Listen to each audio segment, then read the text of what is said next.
Charlamagne appeared on This Week, and he was very pragmatic.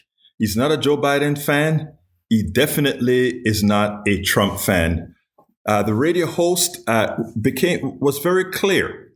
Yes, Biden is uninspiring, but he understands that we are in a critical situation. He makes notions of maybe sometimes calling wolf when the wolf need not have been called.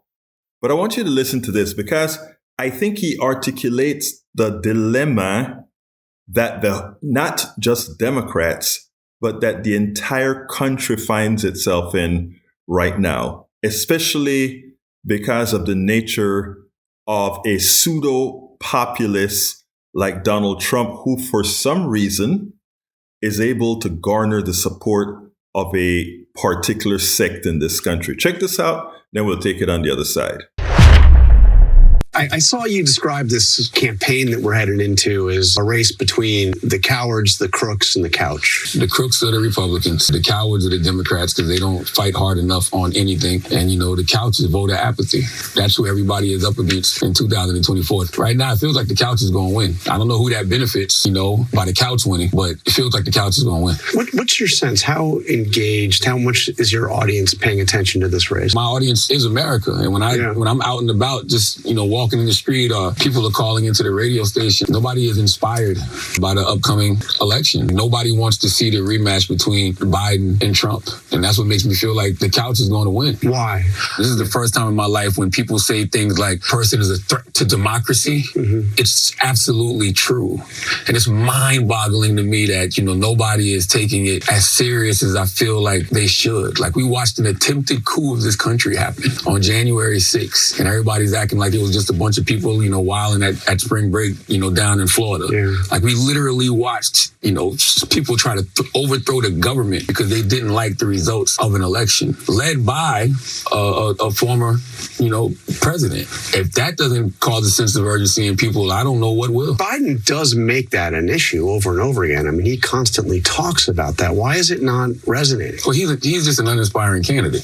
Like, there's nothing about, Joe Biden that makes you want to listen to him. That's why he should be leaning on his vice president, Kamala Harris, who's way more charismatic than him. He should be leaning on, other surrogates like Gavin Newsom or, Shapiro in Pennsylvania. Like he should be leaning on people who are more inspiring than him, who are more charismatic than him. And he should just be, I guess, if you want to call it, the brains of the operation behind the scenes. Like that sounds crazy that we're saying that about a president of the United States of America, but he has no main character energy at all.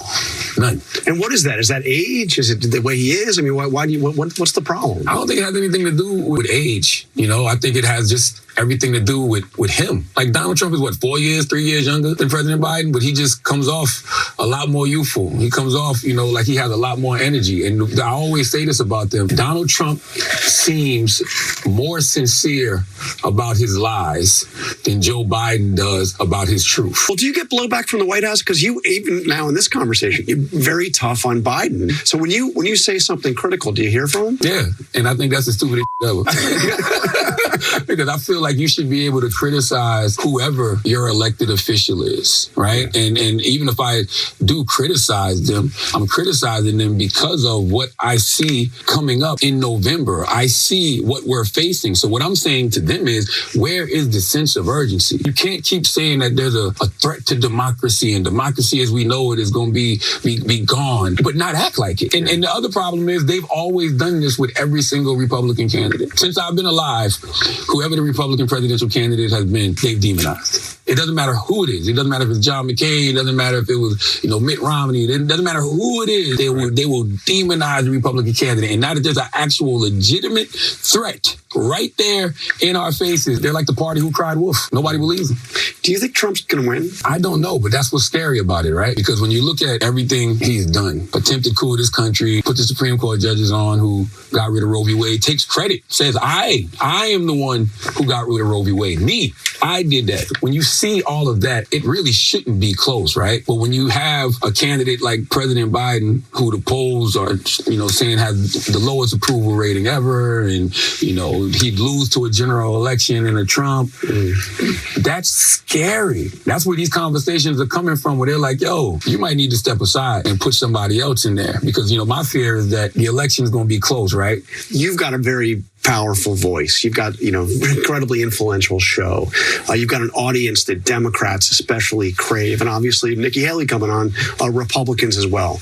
Are you going to be using that voice to try to affect this election? I'm going to tell people exactly what I'm seeing. I'm not going to endorse anybody, but I'm going to tell you exactly what I'm seeing. And what I'm seeing is democracy really on the brink. I would tell my listeners exactly what I'm about to say right now. For years, they've told us that these people are threats to democracy. This person is absolutely a threat to democracy. That sounds like an endorsement. I mean, it sounds like you're saying endorse not Donald Trump, which, as you've said, it's going to be Biden. Yeah, I don't think that's an endorsement. I'm just simply telling people what is going on out there. Because I'm gonna speak the truth about Democrats too. Because I feel like if you lie to people about Democrats, they won't believe you when you tell them the truth about Republicans. So if I lie to people about what I see with Joe Biden, they're not gonna believe me when I tell them the truth about what I see with Donald Trump. So all you got to do at this point, and I hate to say this, but why do we keep having to say this? Pick your poison. One poison might send you to the hospital for a couple of days. Yeah. The other one's gonna absolutely kill you.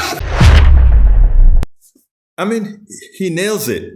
And there's one little passage in there that I think people need to get.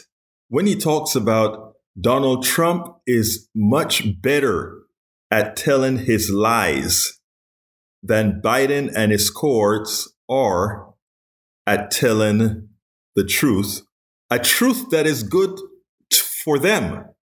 But somehow they cede the energy of articulating how things are. They cede that energy to Donald Trump. And when he talks about the fight not in, where is the fight?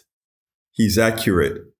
It seems like the fight just ain't hard enough.